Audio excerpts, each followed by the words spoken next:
اس کے بعد تو جنوں کے پے در پے وفود حاضر ہونے لگے اور آپ سے ان کی آمنے سامنے ملاقاتیں ہوتی رہیں۔ چند روز بعد رسول اللہ صلی اللہ علیہ وسلم نخلا سے نکل کر مکہ معظمہ روانہ ہوئے۔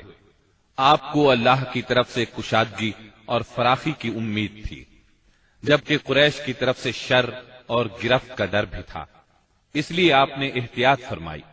مکہ معظمہ کے قریب پہنچ کر ہیرا میں ٹھہر گئے اور اخنس بن شریک کے پاس ایک آدمی بھیجا کہ وہ آپ کو پناہ دے، مگر اس نے معذرت کر لی کہ وہ حلیف ہے اور حلیف پناہ نہیں دے سکتا۔ پھر آپ نے سہیل بن عمرو کے پاس یہی پیغام بھیجا، مگر اس نے بھی یہ کہہ کر معذرت کر لی کہ اس کا تعلق بنی عامر سے ہے اور ان کی پناہ بنو کعب پر لاگو نہیں ہوتی۔ اب آپ نے مطعم بن عدی کو پیغام بھیجا۔ مطعم کا دادا نوفل بن عبد مناف نبی اکرم صلی اللہ علیہ وسلم کے جد اعلی ہاشم بن عبد مناف کا بھائی تھا، اور عبد مناف قبیلہ قریش کی سب سے معزز شاخ تھی۔ چنانچہ مطعم نے جواب میں ہاں کر دی اور خود اپنے بیٹوں کے ساتھ ہتھیار بند ہو گیا اور آپ کو بلوا بھیجا۔ آپ تشریف لائے، مسجد حرام میں داخل ہوئے، پہلے خانہ کعبہ کا طواف کیا، پھر 2 رکعت نماز ادا کی، اس کے بعد گھر تشریف لے گئے۔ اس دوران میں مطعم بن عدی اور اس کی اولاد نے مسلح حالت میں آپ کو اپنے گھیرے میں لیے رکھا، اور مطعم نے قریش میں اعلان کیا کہ اس نے محمد صلی اللہ علیہ وسلم کو پناہ دے رکھی ہے۔ قریش نے اس کی اس پناہ کو منظور کیا۔ رسول اللہ صلی اللہ علیہ وسلم کا معمول تھا کہ جب حج کا زمانہ آتا اور قبائل عرب مکہ معظمہ کے قرب و جوار میں اترتے تو آپ ایک ایک قبیلے کے پاس جاتے، اسلام کی تبلیغ فرماتے، میلوں میں جا کر بھی واعظ فرماتے، قبائل کا دورہ بھی کرتے۔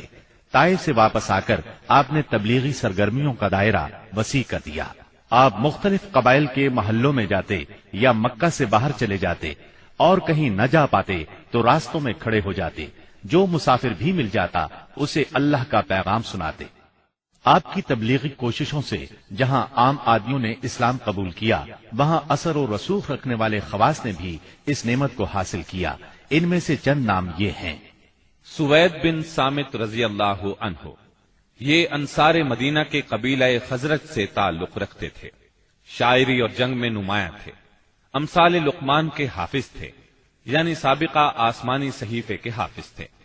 یہ جب مدینہ منورہ واپس پہنچے تو جنگ بؤاس چھڑ گئی اور اسی میں قتل کر دیے گئے۔ یہ مدینے کے پہلے نوجوان تھے جو آپ کی دعوت سے متاثر ہوئے۔ ایاس بن معاذ رضی اللہ عنہ، مدینہ منورہ کے مشہور قبائل اوس اور خزرج کے خونریز مارکوں میں قبیلہ اوس کو شکست ہوئی، اور اوس کے معزز لوگ قریش مکہ کے پاس گئے کہ خزرج کے مقابلے میں انہیں اپنا حلیف بنا لیں۔ ایاس بن معاذ اس وفد کے رکن تھے۔ آپ صلی اللہ علیہ وسلم سے ملاقات کا شرف حاصل ہوا تو اسلام قبول کیے بغیر نہ رہ سکے۔ جب یہ واپس مدینے پہنچے تو ان کا انتقال ہو گیا۔ زماد ازدی رضی اللہ عنہ، یہ یمن کے باشندے اور قبیلہ ازد شنوا کے ایک فرد تھے۔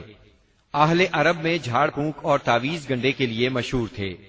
انہیں کسی نے آپ کے بارے میں بتایا کہ آپ پر جنات کا اثر ہے، تو یہ آپ کا علاج کرنے کی غرض سے مکہ آئے، اور پہلی ہی ملاقات میں آپ کے ہاتھوں پر بیعت کر کے اسلام قبول کیا، پھر واپس یمن چلے گئے۔ طفیل بن عمرو دوسی رضی اللہ عنہ، یہ یمن کے قبیلے دوس کے سردار تھے۔ وہاں ان کی ایک طرح سے حکومت تھی۔ خود شاعر تھے، بہت ذہین تھے۔ مکہ میں ان کی آمد پر اہل مکہ نے شہر سے باہر نکل کر ان کا استقبال کیا۔ آپ سے ملاقات کا شرف حاصل ہوا۔ آپ نے اسلام کی تعلیمات سنائی، قرآن کریم کی بعض آیات کی تلاوت فرمائی۔ اللہ کے کلام کے اثر سے وہ بھی ایمان لے آئے۔ ابو ذر غفاری رضی اللہ عنہ، یہ یثرب کے اطراف میں رہنے والے تھے۔